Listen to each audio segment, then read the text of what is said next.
Good morning, Bess. Good morning, Kate.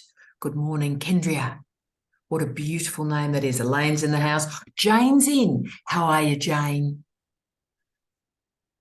Oscar's autopilot's in. I think that is my favourite name in the universe. That is brilliant. Gaze and it's all happening. Wendy's back. Queen Wendy's here with that fantastic shirt. And Bess, how are you? Are you going well? Yeah, I think I'm going to have to fund this trip to England in October, November myself, which is going to be interesting, but I think it needs to be done. So I had a chat with my supervisor yesterday.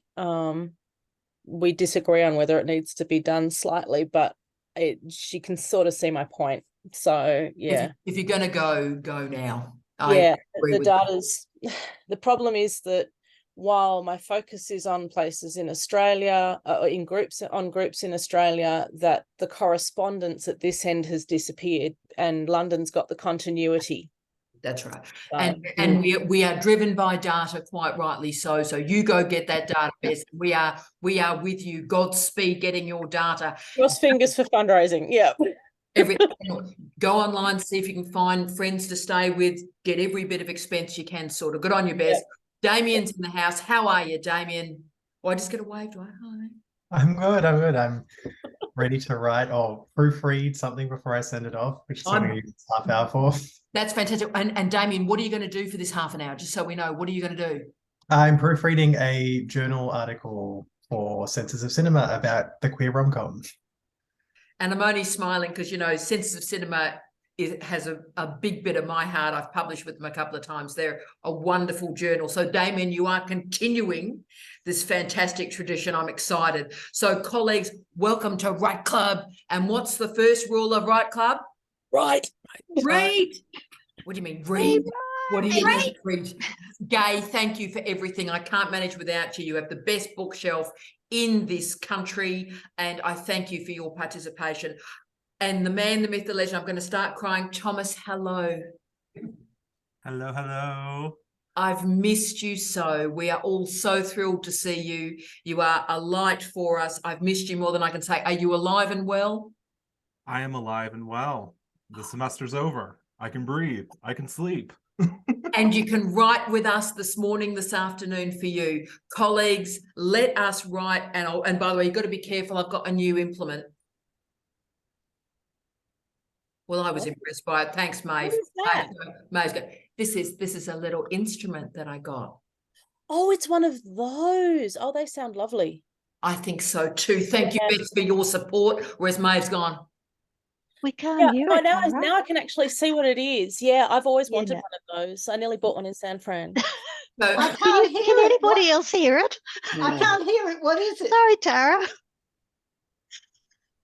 There's no sound. No, sound. I know what it is. In 29 minutes, you will hear my dulcet tones with that beautiful instrument calling us to order. So, colleagues, please write for 29 minutes. Thank you, Bess, for your support. Write Club commences. Let's do this. Kylie, you rock. The green was a good choice. Let's go for it.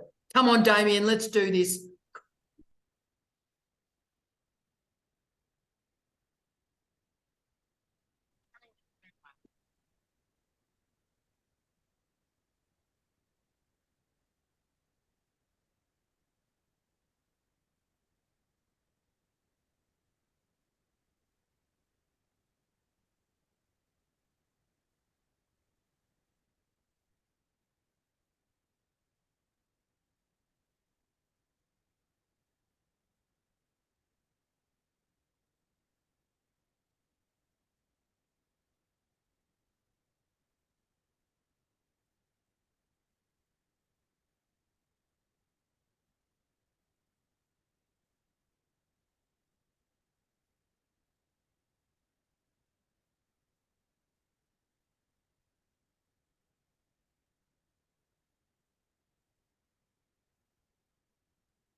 You're going to be busy there for a little while, or what's the plan? Only half an hour.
Last minute, colleagues.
Colleagues,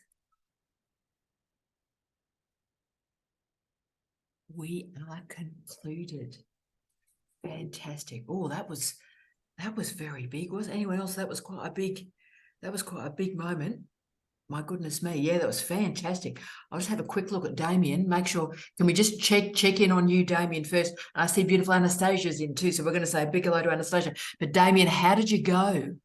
Very well. I finished a final proofread. I made a few little tweaks to make ideas clearer, and I'm about to hit send.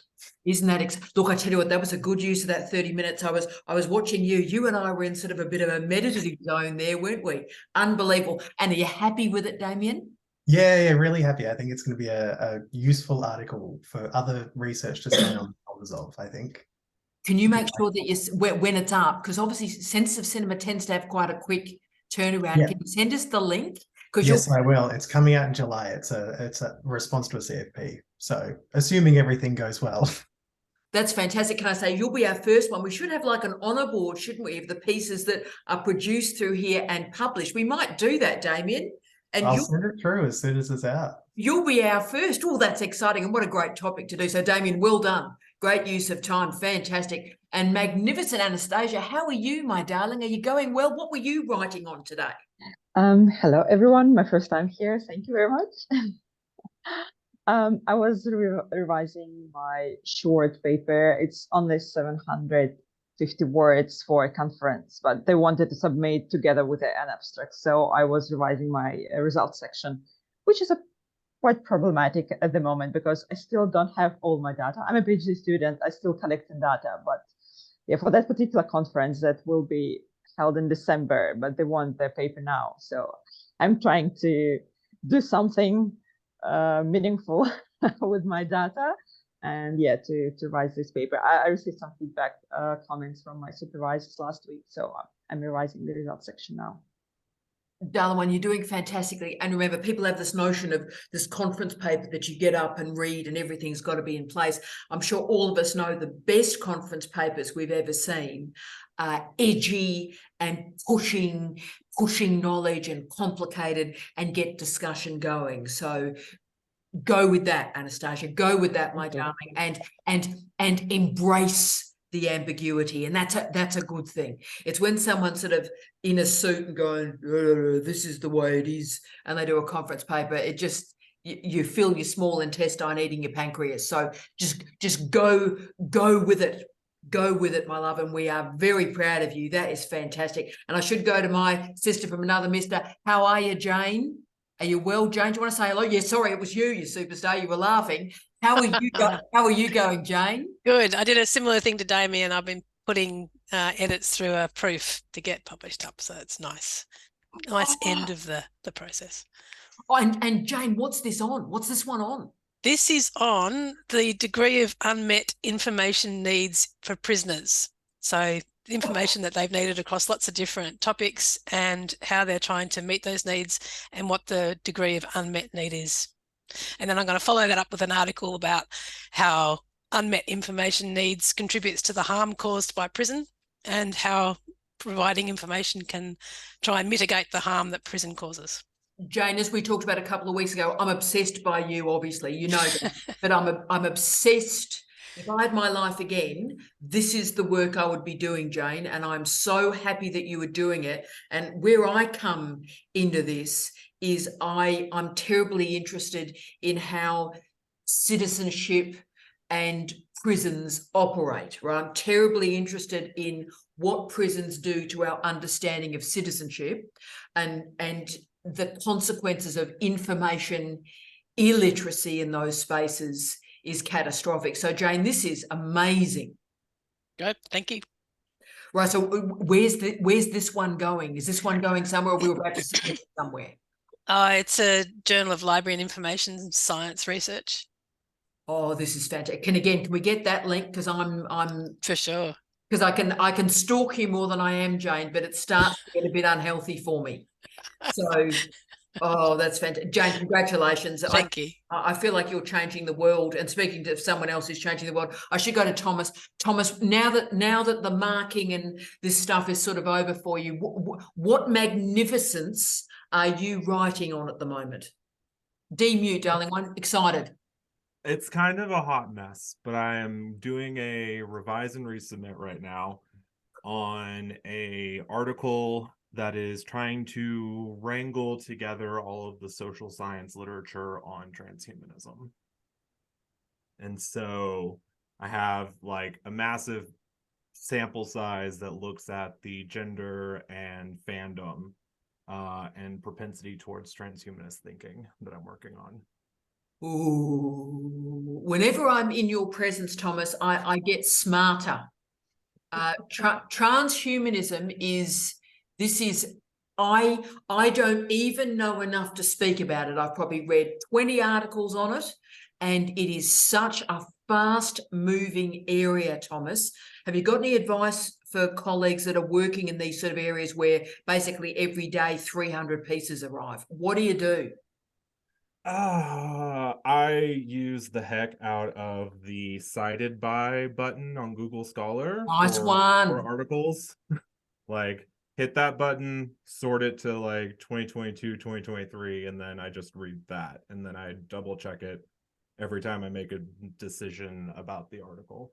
I'm like, ooh, has something come out in the last week that I don't know about? And I go back and double check. See, Thomas, Jamie and I are obsessed by trying to encourage students to do that. Keep going to the cited by. So you've got the crucial article, you know it's a crucial article, and then once a week, just keep hitting cited by. And that's how you keep up with the vibe. Honestly, good on you. Thomas, thank you so much for stating that, because that could change people's lives. Oh, mate, good luck with that. Thank you. I haven't noticed it.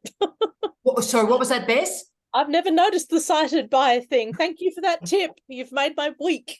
Oh, yeah. I live and die by that button.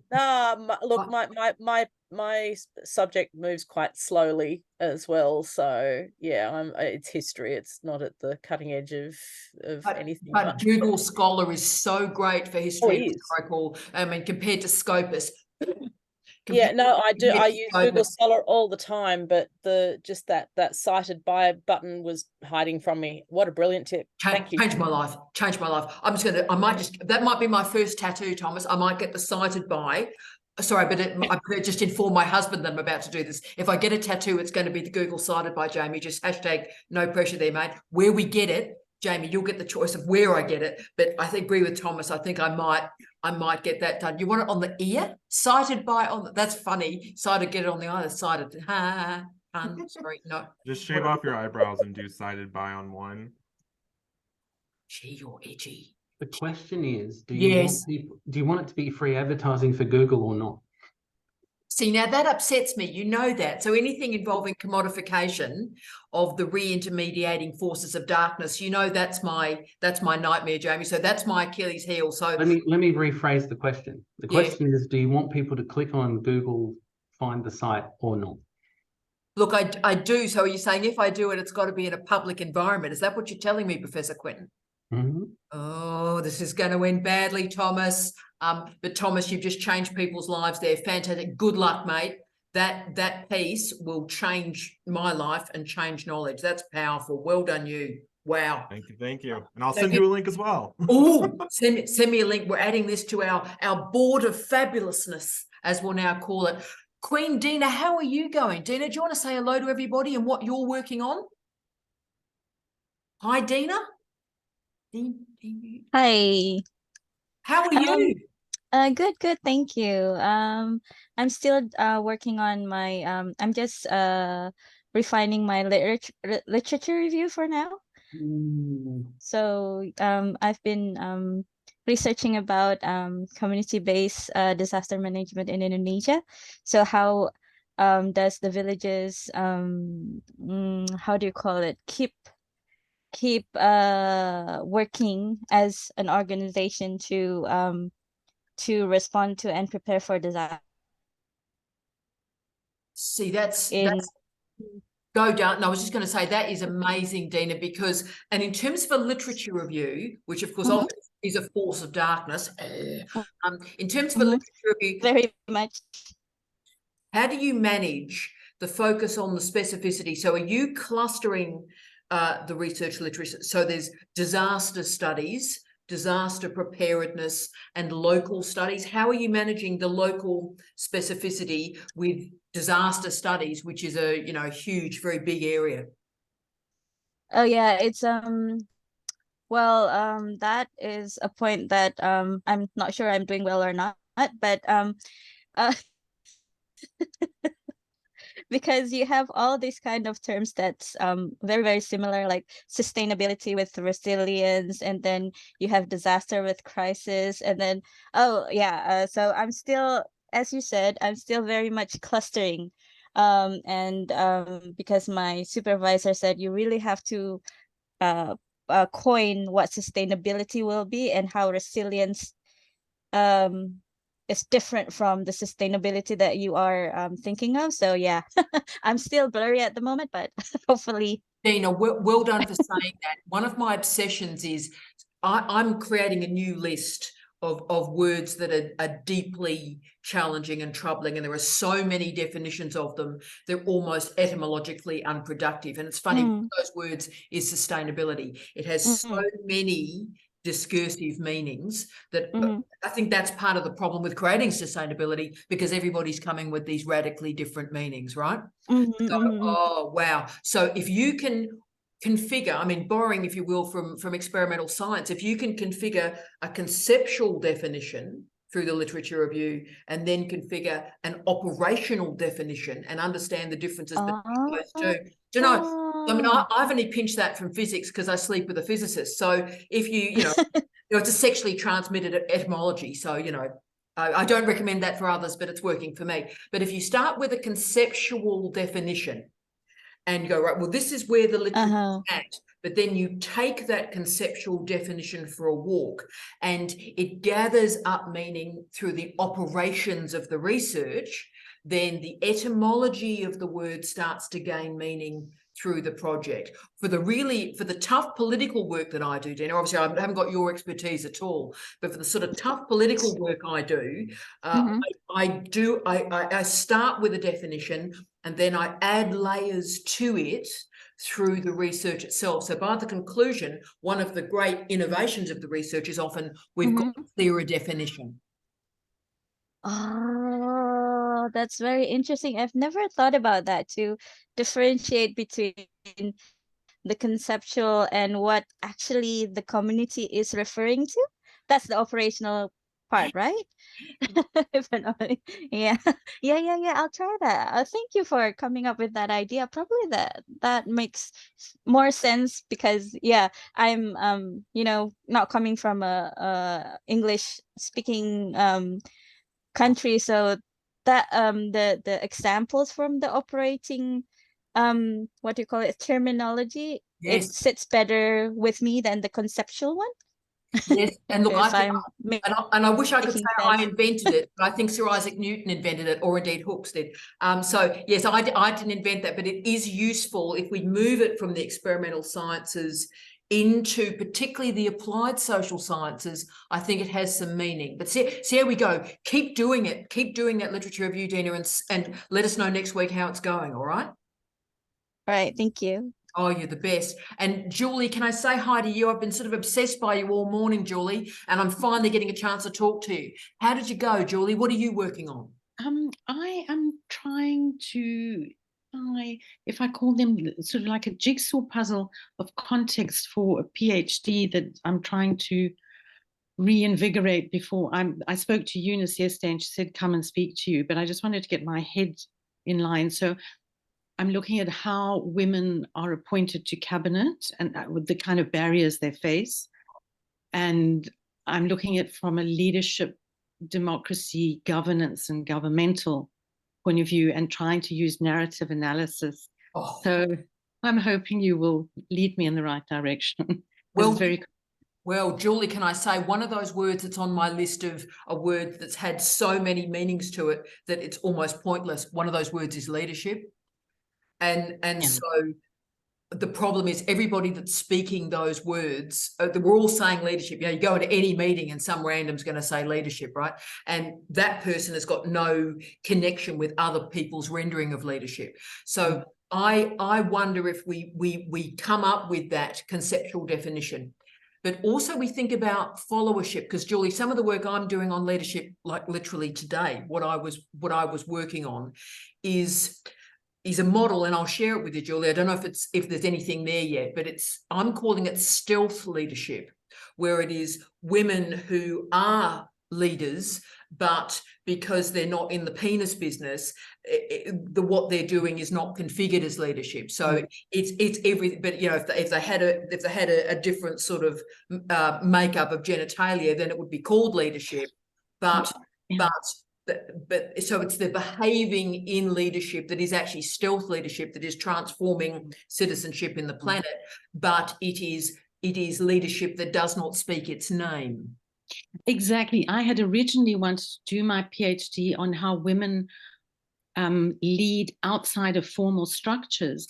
And I was listening to a woman from Curtin and transcribing bits. And she was talking about charismatic leadership. And it struck me, how many women do you know who'd like to be called a charismatic leader? Yeah, you sort of think very masculine term. Well, you're thinking very 1930s, very sort of like, you know, some leather and a bit of Germany work is what you're thinking, really, when I'm thinking charismatic leadership. Oh, Jamie's straight in there, because of course we were taught this, weren't we, Jamie? We did a leadership degree, Jamie and I, and they teach charismatic leadership. They do. I kind of want to say that I kind of find that word to be very virtue signaling, right? And I actually see it to be superficial and undesirable, right? So if someone were to describe me as a leader, I think charismatic would be a word that I would find problematic. I'd be a bit insulted by it. It's like saying to someone, oh, you know, they're pretty normal. I have the same problem with the word normal. Mm-hmm. Yeah. But it's, you know, it's interesting because you look at Mark McGowan, he'd love to be called charismatic, wouldn't he? The guy from New South Wales, you know, who Bob Carr, you know, those are. Whereas you look at Jacinta Ardern, you look at even Angela Merkel, I don't think would like to be called charismatic. But I wondered if, Julie, we have this, because the trouble I would argue is leadership studies is what I call a binarized space. So it's semiotic terrain with all these binaries. And of course, we know from Homi Bhabha, all the interesting stuff happens in the third space, right? And a lot of leadership studies and leadership theory is not working effectively in the third space. So therefore, Jules, we've got to say, right, well, charismatic leadership, what's on the binary side of that? So what's the other binary of charismatic, like boring? So they go, I want to be a charismatic leader because I don't want to be a boring leader. Yeah. Or you flip it around and say, what's leadership for? You know, because that's my argument from a political point of view. And if you can understand it philosophically, if you will, you know, can you then open the space a bit more for the stealth or you know, whatever you want to call it? Yes. Julie, can I say that for me, the binary side is not genderized so much as I think Mark McGowan or Bob Carr would say the word charismatic is about me as a person, as my identity, not my leadership. Whereas if someone described me as a leader, I would care about my leadership, not about me as a human individual and my identity. Okay. So, and Jamie's not genderizing this. I might genderize this, Julie, to be honest with you, but the notion that leadership is a characteristic of a human.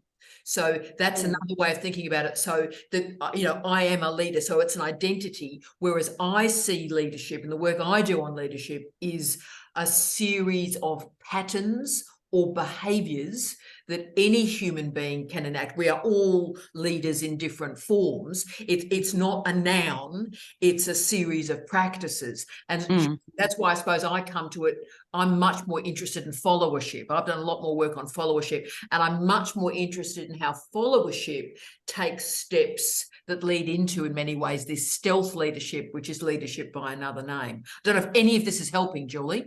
It's very interesting. Yeah. Well, leadership to me, and I suspect Gay's going to agree somewhat with this as a Girl Guide, is leading from behind. It's empowering others. It's not about being that charismatic leader up the front, although it helps to have a bit of that, because otherwise, you know, they'll just say what's the point. But it would be nice to see that that empowering others type of leadership. The married Sorry, I'm not couple very good at articulating it, but it has a name. It's called servant leadership. Servant leadership, yes. And the married couple in the room are big Yeah. fans of servant So, leadership. but you see, even that's interesting, because when you I'm look at taking notes. these political leaders, so I interviewed a bunch of them, and they all say you get there on merit. So you then link merit and leadership. And what exactly do you mean? So then now I'm looking at political merit. You know, is there such a thing as political merit, rather than our conceptualization of merit and quality and performance and, you know. Whereas I think so, leadership Julie. I really a thing? think once you bring merit into it, you're talking management, not leadership. They're two different No, not processes. necessarily. Not necessarily. Because management is a functional, Yeah, setup. which you And get on people merit. often combine. So you know, They're these are completely things different that things. anyone can be a cabinet minister. Anyone can be a politician. You don't need technical skill. It's really interesting, because Yes. this is every man or every woman, and you sit there on merit, and you look at who sits there on merit, and you think, maybe not. You know. Well, see, Julie, where Yeah. it gets interesting to me is obviously, you know, Jamie and I have done studies of vice chancellors and inverted commas merit. And as I've got old, and I am old, I'm less and less invested in meritocracy. The notion that you know, if you just work hard enough, you'll be successful. I think as someone who's actually studied the top level of our universities, not the political system, that's not merit. We've done the qual and quant on it, and that's not merit. There's a lot of luck there. There's a lot of patronage there. There's a lot of these particular characteristics chancellors are after, and they find that in particular human beings. But that's not about meritocracy. That's as much about the Peter Principle as anything else. So how do you actually measure merit in connection with leadership? I mean, go on, Jules. What I'm saying is that I've taken a feminist point of view, saying, you know, I'm listening. I'm not going to force you into a box.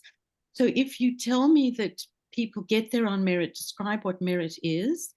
And so there are a couple of articles that I've found. I just can't remember the woman's name, Rothmeier or something like that, where she talks about it as a social construct, so that if our leaders today actually see merit as being, in an Australian sense, as being a factional leader, as being, you know, someone who's going to be loyal to me, who's going to kick butt, who's going to, you know, who doesn't necessarily know anything about the subject or policy. That's merit in that context, and it's contextually, temporary, time bound, etc. So merit is a movable feast. What was that, Sorry? Gay? Say that again, Gay. Merit is a movable feast depending on who's choosing it. But then you've got to actually verbalize that, because at the moment they're not. They're just saying, no, we get there on merit. And the implication is that merit is a performance based, that you're good, you know, that there are qualities attached to that. And Julie, if it's helpful, that's why that narrativization of one's career becomes the thing. So that's why, because it's not on merit that has any sort of quant confirmation when people are having to, and we'll use the sort of Goffman-esque front stage stuff, they're having to perform that stuff, right? So that's when they construct the narrative that confirms they have merit on their terms. And that's why I wanted to narrative analysis, and I'm really been fighting for that, because I think it's a story, you know, and you've got a mega narrative and a counter narrative, and you've got the gender coming through, which is the purpose of what I'm doing. So anyway. So amazing. But Julie, I mean, that's changed everybody's life. Dina, do you see how Julie's created those operational definitions? So there's the conceptual definitions of leadership, and there are thousands of them. Yeah. Then she's operationalized it through the narrativized research that she's doing. It's impressive, isn't it? Yep. Yeah, I get the nuance that you're trying to convey. Yeah. Very, very impressive. And look, we'll finish off with wonderful Kat. I want to talk with so many of you this week, but Queen Kat Riley. Kat, how are you? What were you working on this week, superstar? You gorgeous human. Oh, thanks, Tara. I was working on a results paper for my PhD. So yeah, I've got 2 to write. So I'm sort of halfway through writing up the results part of that paper. So, which is a bit tricky. I was going to say, how are you finding it? Sometimes the challenge is, and we'll talk about a little bit about, you can tell us a little bit about the subject you're working on, but the separation of discussion and results in some areas of the applied social sciences and health can be really challenging. How have you found that difference, Kat? I think what I've really actually probably found more challenging is when I've done my data analysis. I've got 2 research questions, and I've naively not analysed the second research question clearly enough. So I've had to go back in, and because it's interesting you knew that I was in the health. I'm a nurse, so I'm doing a PhD looking at rural nurses' experiences around resuscitation, so in rural settings. So really, yeah, because there's no, often there's no doctors on site, and nurses are having to, and that's why I was interested listening to you, Julie, about leadership, because it's one of the themes that have come through, whether it's moral courage or stealth leadership, but it's definitely something that's sort of sitting in my data as well, which is really interesting. Yeah. Fascinating. I tell you what, nurses are taking over the world, aren't they? That is fantastic. This country should be run by nurses. Hashtag pressure. Kat, that's great done. And look, it's very common, Kat. I don't know if anybody's telling you this, but it's very common at the end of the data collection that you go back to the research questions, and you have to reconfigure it, because you've got an evidence-driven process. So the questions that you started with, if the evidence has actually countervailed that research question, talk about the iterations of the research question, and that's great. That's in many ways what your conclusion is. So if the questions changed, if a new question became more relevant through the data, then that's a brilliant research question. Yeah, great. Thanks, Tara. I'll make note of that. Oh, you're fantastic. Go, sorry, Bess, you rocking? I said, I suspect that's going to be me as well, because I keep finding more data that just keeps blowing my mind on this. I'll give it a change. Yeah, I know. Yeah. No, the more I find, the more my mind is blown, and actually, in some ways, the crankier I get about it. not the change, but in the what's been done. It's like, oh, that's naughty, dirty politics. Yeah, look, some of the best work I've ever done has been written through Rage. I wish I was actually joking. 3 books that I'm best known for came from Rage. But Bess, if it helps you, in many ways, history and the high humanities were never meant to have research questions like that. 20 years ago, we didn't have research questions. We had a thesis statement. Yeah. So the humanities had, some of you might be as old as I am, and you remember. So research questions, because they tend to be qual-quant, a particular methodology, didn't necessarily work for the high humanities. We had a thesis. We had a thesis statement that was proven or disproven, and of course it worked a lot better. Yeah, this finding an actual question is hard. My husband said the other day, you've got your 42, now you need the Earth. Well, as Marvin the Paranoid Android, can I say I wish you incredibly well with that journey, Bess. You are Oh, colleagues, I've had a great time. I wish I could have talked to more. Kendria, I hope you are well. I've been thinking about you for the last 2 hours. I hope you're fantastic. Paul, go back to sleep, mate. You're an absolute legend. Thank you for your time. Colleagues, I've had an amazing morning. Thank you for being astonishing. And Thomas, you are so loved, and we just adore you, support you, and follow your fabulousness, mate. So look after yourself, and my love to your wonderful husband. Take care, colleagues. Have a lovely, lovely, lovely week. See you next Friday. See ya. Good on you, Damien.